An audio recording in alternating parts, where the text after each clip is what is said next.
नमस्कार, प्रियांकाज ब्लॉग मराठी या आपल्या चॅनलवर पुन्हा एकदा तुम्हा सर्वांचं खूप खूप खूप स्वागत.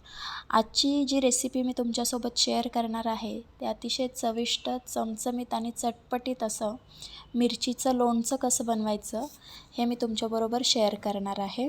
हे मिरचीचं लोणचं बनवण्यासाठी खूप कमी साहित्य आपल्याला लागणार आहे. आपल्याला हे घरातल्याच साहित्यामध्ये जवळपास सगळं साहित्य आपल्या घरामध्येच असतं, त्याच्यापासूनच हे लोणचं बनवायचं आहे. चला तर मग रेसिपीला सुरुवात करूया. इथे मी हिरव्या मिरच्या घेतलेल्या आहेत. या तिखट मिरच्या आहेत, त्या मी स्वच्छ धुवून घेते आहे. याच्याऐवजी तुम्ही पोपटी रंगाच्या ज्या कमी तिखट मिरच्या येतात त्यासुद्धा घेऊ शकता. इथे मी व्यवस्थित स्वच्छ धुवून या मिरच्या एका चाळणीमध्ये काढून घेते आहे. व्यवस्थित याच्यातलं पाणी निथळून घेते. आपल्याला इथे तेल गरम करायचं आहे. इथे मी 1 वाटी तेल गरम करण्यासाठी ठेवलेलं आहे कढईमध्ये. हे व्यवस्थित तेल गरम करून झालेलं आहे. आता मी गॅस बंद केलेला आहे. इथे मी किचन टिश्यू घेतलेला आहे. तुम्ही कोणतंही कॉटनचं कापड जरी घेतलं स्वच्छ असं तरीसुद्धा चालणार आहे. या मिरच्यांमधलं सगळं पाणी जे आहे आपल्याला उरलेलं ते व्यवस्थित असं पुसून काढायचं आहे. याच्यामध्ये आपल्याला पाण्याचा अंश ठेवायचा नाही. आता इथे आपल्या लोणच्यासाठी लागणारा मसाला बघायचा आहे, काय काय साहित्य लागतं. इथे 2 मोठे चमचे मी पिवळी मोहरी घेतलेली आहे. त्याच्यानंतर 1 मोठा चमचा बडीशेप घेतलेली आहे. अर्धा चमचा ओवा घेतलेला आहे. अर्धा चमचा मेथी दाणे घेतलेले आहेत. त्याचबरोबर 2 मोठे चमचे धणे घेतलेले आहेत. 1 चमचा जिरे घेतलेला आहे. त्याचबरोबर मोहरी घेतलेली आहे, आपली गावरान मोहरी, आणि मोठा वेलदोडा म्हणजेच वेलची घेतलेली आहे, आणि 4-5 लवंग, 4-5 मिरी असं घेतलेलं आहे. आता इथे आपण जी मिरची घेतली होती ती व्यवस्थित स्वच्छ धुवून पुसून कोरडी करून घेतलेली आहे. आल्याचा 2 इंचाचा तुकडा मी त्याचं जे कव्हर आहे, जे साल आहे ते काढून घेतलेलं आहे. इथे आपल्याला जो आपण मसाला घेतलेला आहे तो व्यवस्थित फक्त गरम करून घ्यायचा आहे. कढईमध्ये मी गॅसवर कढई ठेवलेली आहे.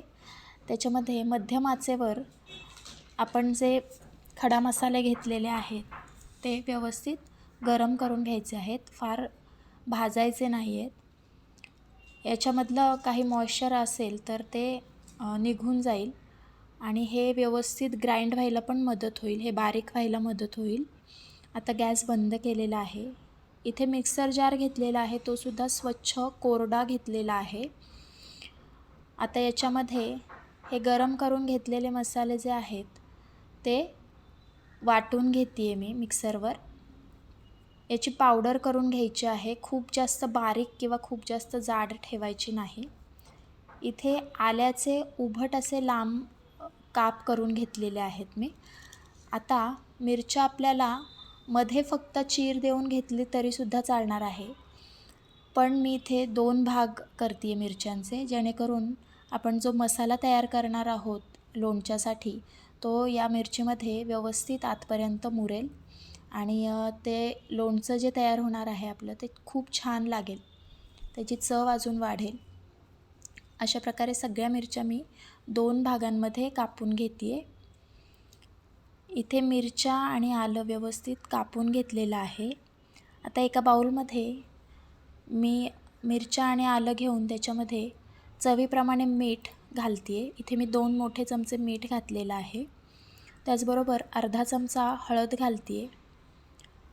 त्याचबरोबर 2 मोठे चमचे काश्मीरी मिरची पावडर घालणार आहे मी इथे.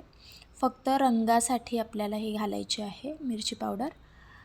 आता याच्यामध्ये आपण जो मसाला तयार केलेला आहे, मोहरी, धणे, त्याचा मसाला आपण इथे 4 ते 5 चमचे याच्यामध्ये घालून घेणार आहोत. आता हे व्यवस्थित एकत्र करायचं आहे.